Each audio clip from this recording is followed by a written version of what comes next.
Aiwa, Musa, mbeta, Kelly, awo, mtara. Mai bismillah kanya. Sabali, iye bismillah kosobe. Audanse, mtokoko kolman, noye adama jaloye farafina. Welcome to another episode of Basic Bambara, a project from Ankata, my initiative to create media and resources for speaking and learning Manding. Are you new here? Think about subscribing. In episode 16 of this series, I covered how to use Bambara verbs in the present, or what linguists call the imperfective aspect. So that allows us to say things like, I go, or we speak Bambara. But what happens if we want to say something like, I went, or we spoke Bambara?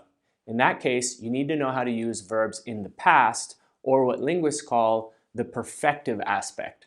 Specifically in this episode, I'm going to cover 6 things. First, we'll start with a small little reminder of how to use Bambara verbs in the present. After that, we're going to cover verbal constructions that are transitive. That means that they have a direct object in the affirmative. Then we'll look at transitive constructions in the negative. After that, we'll look at intransitive constructions, that is, sentences that don't have a direct object in the affirmative. Then we'll pivot and look at intransitive constructions in the negative. And then finally, I'll do a little overview or recap of everything that we've learned about using Bambara verbs in the present and the past. Feel like you're going to need a little bit extra practice to work on all this stuff? There's a link down in the description below. You can get access to a text, audio flashcards, and exercises that go along with this and every other video in the Basic Bambara series. Otherwise, Ankata! Remember from earlier that Bambara sentences with verbs typically have a structure as follows. Be, ta. So in that sentence we have meaning I, be, which is our auxiliary or predicate marker, which marks the present tense usage of the verb, and then we have the verb ta or taga, meaning to go or to leave. Mbeta. Or if we wanted to make things negative and have a direct object, we would use a similar structure in a sentence like Ante jula kam famu, meaning we don't understand jula with a structure ang, we, te, our auxiliary, but in the negative, and then julakan, meaning jula, the language, and then famu, our verb, meaning to understand. Ante julakan famu. So these 2 examples should make it clear that underlyingly we have a structure that looks like this. Subject, predicate marker, optionally a direct object, and then a verb. Remember that predicate marker is just a fancy word for a helper word or auxiliary that allows us to use a verb in a specific tense or aspect. In this case, present with be and te. Aiwa. So as we go forward, keep that structure in mind. It's in general going to apply to verbal sentences, though as you'll see, there's going to be one major exception that we cover in this video. Making a transitive sentence, that is, a sentence with a direct object, into a past tense equivalent is quite straightforward.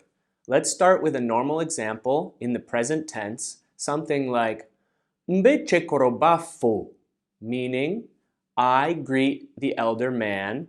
Mbe chekoroba, the elder man, fo, to greet. Mbe chekoroba fo.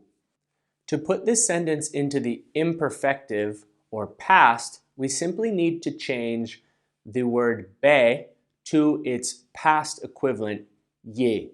So now we have ye chekoroba fo, meaning I greeted the elder man. Ye chekoroba fo. Conveniently, this past tense using ye and the other forms that we'll see in just a bit covers 2 things that English grammarians consider separate. The past tense, things like I greeted the man, and the present perfect, things like I have greeted the man. In Bambara and in Manding in general, there's no need to make this distinction. The context is going to make the meaning clear. In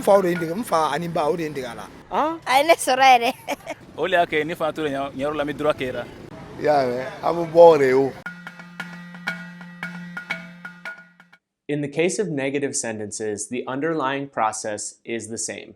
So let's start with a sentence like Ute fransikan kalang, meaning they don't study or possibly read French. Ute fransikan kalang. To make this sentence negative, we simply change te to its negative equivalent ma.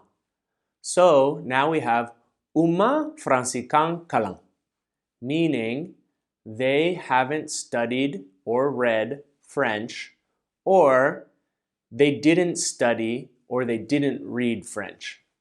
Uma fransikan kalang. You may have noticed that the negative predicate marker ma used for verbs looks like the one that is also used for qualitative verbs, mang. But be careful, they're distinct. The first one for verbs is written without an N, and the second one for qualitative verbs is written with an N.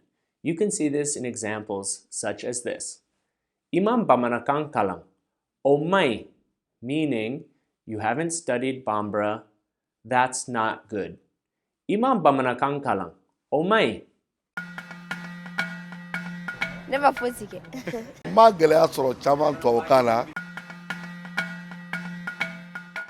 When it comes to using verbs intransitively, it's going to get slightly more complicated. That's because there's an exception to the structure that I earlier described that for intransitives looks like subject, auxiliary, verb.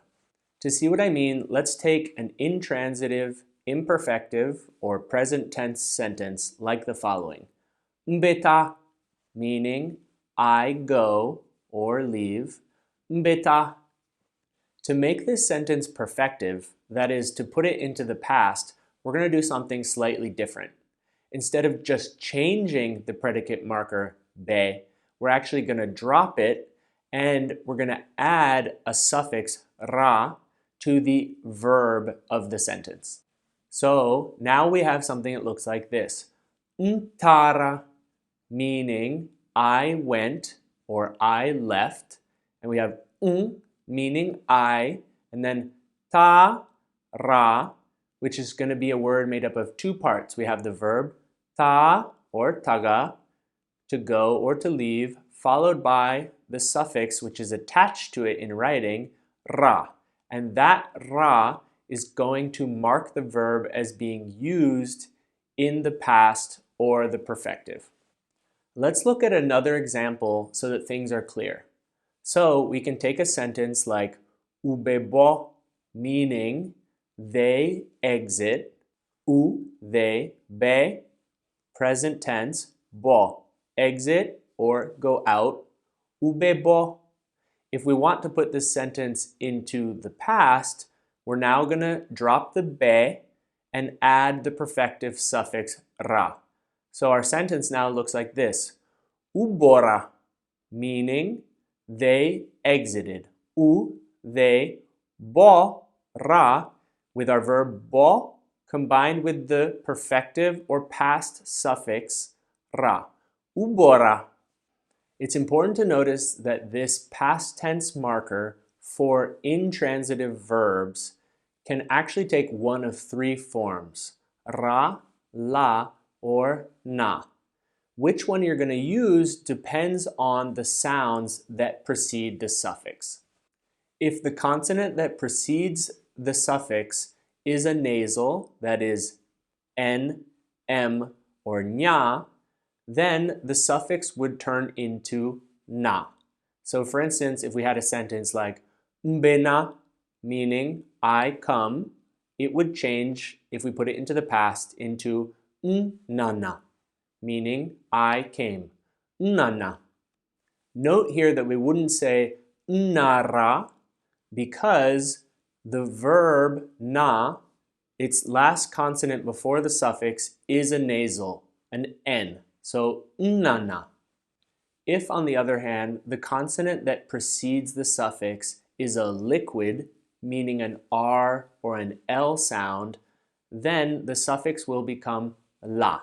So for instance, we could have something like mbewuli, meaning I get up, and if we put it into the past, it becomes unwulila, meaning I got up. Unwulila. If you run into some variability, don't get thrown off. You may hear some people say things like nsegena, meaning I've tired, and you may hear other people say nsegera. Personal and regional differences such as these are similar to the way that some English speakers will say roof and other people will say roof for the thing that is on top of a house. What's important for you is to be able to recognize the perfective suffix ra, la, na, regardless of what form it takes.